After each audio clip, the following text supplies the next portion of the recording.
The 10 Evil Serial Killers in Modern American History. Serial killers have a strong, if seemingly odd, hold on the human imagination.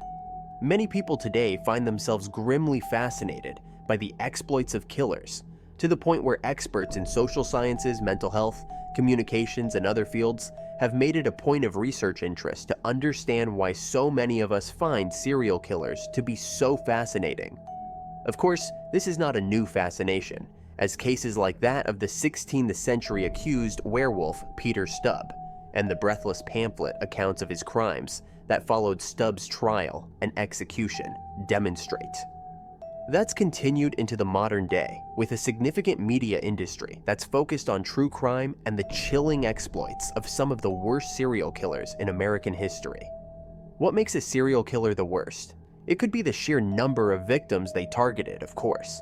Other killers have terrorized a region for years, consistently evading capture or, in very few cases, never being captured at all. Some have also gained notoriety for the gruesomeness or cruelty of their crimes. Amongst all the lurid details, however, it is too easy to forget that these killers took real lives, those of people who were mourned by friends and family and whose survivors have had to navigate the trauma of losing a loved one in such a shocking and often abrupt manner. Perhaps it's more for their sake that we remember the crimes of some of America's worst serial killers.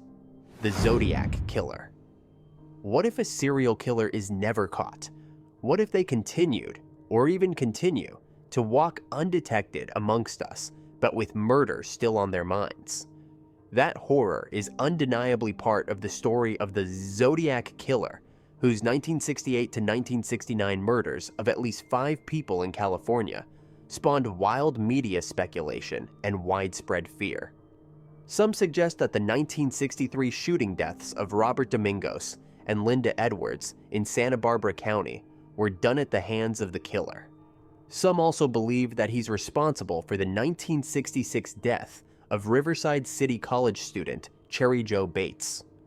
Others maintain that the killings began in 1968, when a young couple, Betty Lou Jensen and David Faraday, was killed in a car at a remote spot in Benicia, California.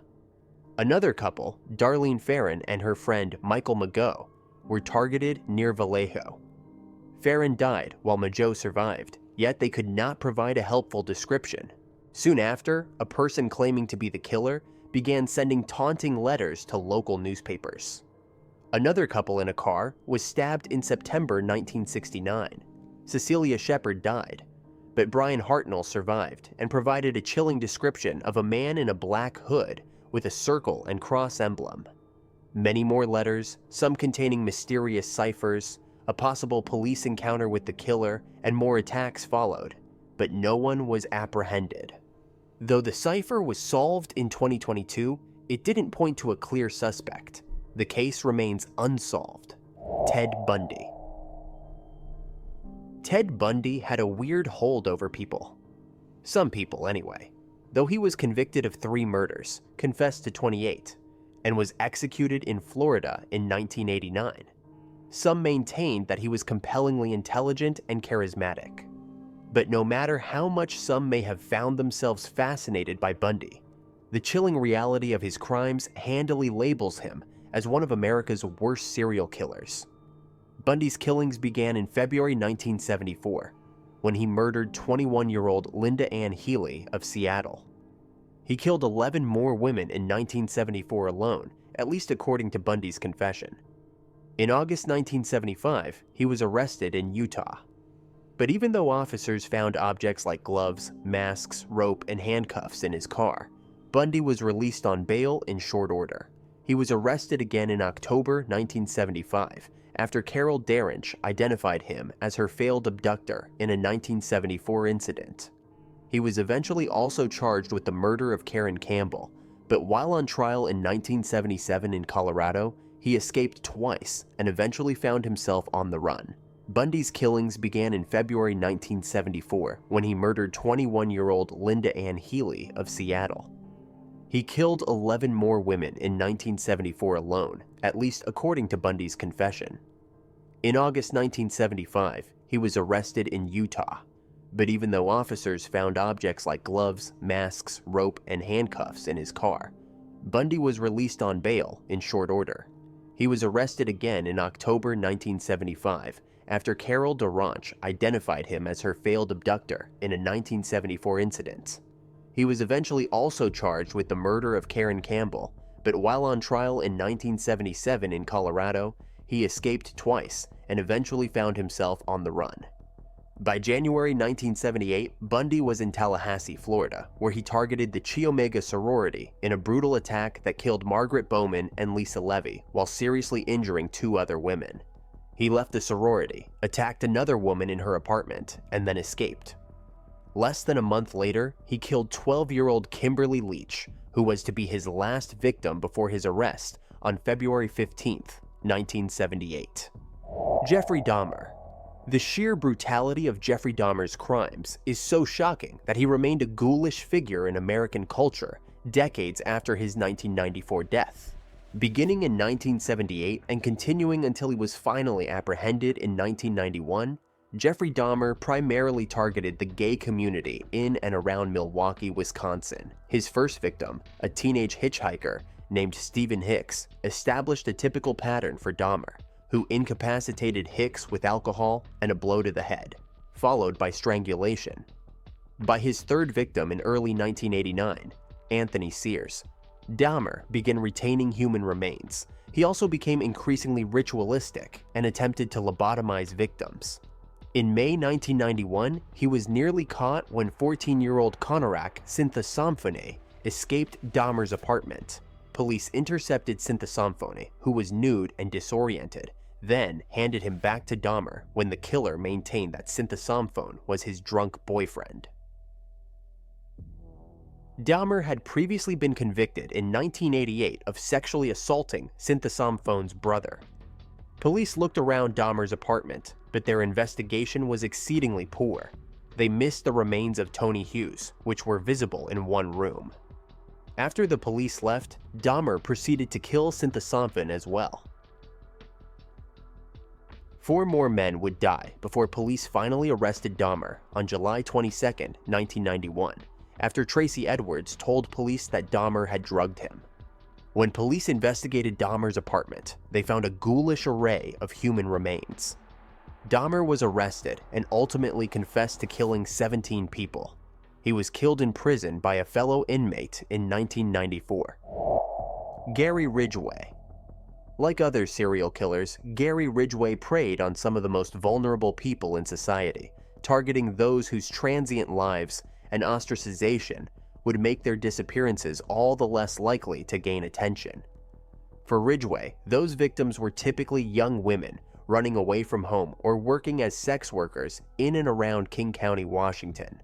Starting in 1982, Ridgway began picking up these girls and women and killing them, depositing their remains near the Green River and earning the moniker of the Green River Killer.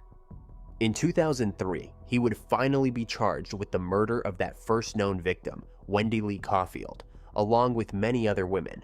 His youngest victim, runaway Wendy Stevens, was only 14 and only identified in 2020.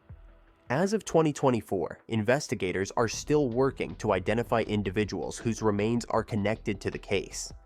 In December 2023, DNA testing identified yet another girl, 15-year-old Lorianne Razpotnik, whose remains had been sitting unidentified since 1985. But for nearly 20 years, he evaded capture and killed at least 49 people. Ridgway later stated that he may have killed as many as 80, but it's unclear if he was genuinely confessing or simply out to get more attention from investigators and the press. Ridgway was caught in 2001 after DNA testing conclusively linked him to genetic material recovered from some of the women's remains. To avoid execution, he agreed to lead investigators to more remains. Ridgway was sentenced to life in prison in 2003. Belle Gunness. It's notoriously difficult to determine how many people met their ends at the hands of Belle Gunness. However, evidence suggests that her victims were many. It's notoriously difficult to determine how many people met their ends at the hands of Belle Gunness. However, evidence suggests that her victims were many. Gunnis was born Brynhild Streseth in Norway in 1859 and immigrated to the US in 1881. Just a few years later, she married Mads Albert Sorensen. The family's home and store burned down shortly after that, producing a nice little insurance payout. Then, Mads died suddenly. Conveniently enough, on the single day that two life insurance policies covering him were both in effect. She then married Peter Gunnis and had a daughter with him. Both died in short order. Now a two-time widow, Gunnis set about finding a new partner through newspaper ads. Each respondent was asked to travel to her Wisconsin farm with cash. Each then proceeded to disappear mysteriously. By 1908, however, family members of the missing men were growing suspicious. However, when the net seemed to be closing around Gunnis, another fire hit her home. Locals who responded found 4 remains in the smoldering ruins, attributing 3 to her children. Yet the 4th, which was missing key elements like its skull, didn't belong to Gunnis. Further investigation found more than 12 graves scattered throughout the property, contributing to an estimated victim count of 40 individuals. Gunnis, who was rumored to have escaped, was never found alive or definitively identified as one of the dead. Dennis Rader. From 1974 to 1991, the BTK killer brought terror to Wichita, Kansas by killing an estimated 10 people. It all began with the murders of the Otero family, including parents Julie and Joseph and 2 of their children, 11-year-old Josie and 9-year-old Joey. The surviving Otero children found them. Later that year, BTK placed an unsigned confession in a library book, referencing his preferred method to bind them, torture them, kill them, and giving rise to the BTK moniker. Once news media took the story on, the killer engaged in an occasional back and forth with reporters, sending a poem to one outlet and even telephoning police to report one 1977 killing. He sometimes seemed eager for the attention, whining to one TV station in 1977, "How many people do I have to kill before I get a name in the paper or some national attention?" via Britannica. BTK was last killed in 1991, leaving the case to turn cold, seemingly. But 2004 news reports on the anniversary of the Otero family murders pushed him to begin contacting the media and police again. One package sent by the killer included a disc that authorities traced back to Dennis Rader, a control-focused family man, active church member, and Boy Scout troop leader. Further investigation and DNA testing, using a sample provided by Rader's daughter, led to Rader's February 25, 2005 arrest. He pled guilty and was sentenced to 10 consecutive life terms. Dean Corll. Between 1970 and 1973, young men and boys in the Houston area went missing with little or no explanation, leaving families bereft and with precious few answers regarding what happened to their loved ones. Then, in August 1973, the terrible truth emerged. A monster had been amongst them. Dean Corll helped manage his family's candy factory and lived a seemingly unremarkable life. But the reality was that Corll was a vicious serial killer whose crimes were finally uncovered after he was shot dead in a suburb of Houston. Corll's killer was Wayne Henley, a teenage boy who was one half of the duo who assisted Corll in finding victims. The other was another teen, David Brooks, perhaps boosted by bribes Corll offered to Henley and Brooks. The trio scouted boys as young as 13, urging them to enter Corll's vehicle with offers of a ride or a party invitation. Once at another location, Corll would restrain, brutally assault, and kill the victim. Sometimes he also forced the victim to write to or call their parents, falsely claiming to be safe. Corll's killer was Wayne Henley, a teenage boy who was one half of the duo who assisted Corll in finding victims. The other was another teen, David Brooks, perhaps boosted by bribes Corll offered to Henley and Brooks. The trio scouted boys as young as 13, urging them to enter Corll's vehicle with offers of a ride or a party invitation. Once at another location, Corll would restrain, brutally assault, and kill the victim.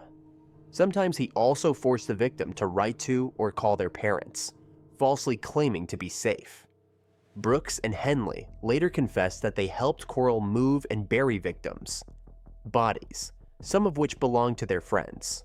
At the time, 27 remains were linked to Coral, but later DNA testing found another, bringing his total number of known murders to a chilling 28. Henley and Brooks both received life sentences for their part in the killings. Samuel Little.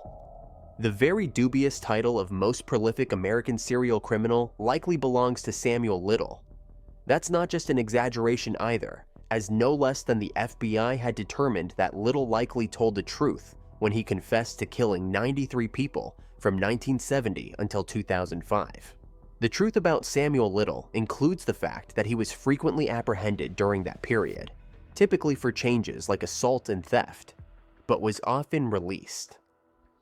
After DNA evidence connected him to the deaths of Carol Eileen Elford, Guadalupe Duarte Apodaca, and Audrey Nelson Everett, Little was found guilty of their murders in 2014. He began serving a life sentence that year and died in prison at age 80 in 2020. But how was Little able to take so many lives over such an extended period, primarily when he was known to authorities? That's mainly because his victims were often low-income, black workers, and drug users, who were frequently written off as unreliable witnesses or whose deaths were deemed unworthy of investigation. Little's victims were never found or even named, though he confessed to their killings toward the end of his life and drew portraits of some of them from his prison cell. Other victims had been found years earlier, but their deaths had been dismissed as overdoses or accidents and were noted without further investigation, at least until Little began to speak. Herb Baumeister. The name Herb Baumeister may not catch the attention of many, but though he had an everyday existence on the surface, complete with a wife, 3 children, and a sprawling estate near Indianapolis known as Fox Hollow Farm, part of the truth about Baumeister is that he led a secret second life.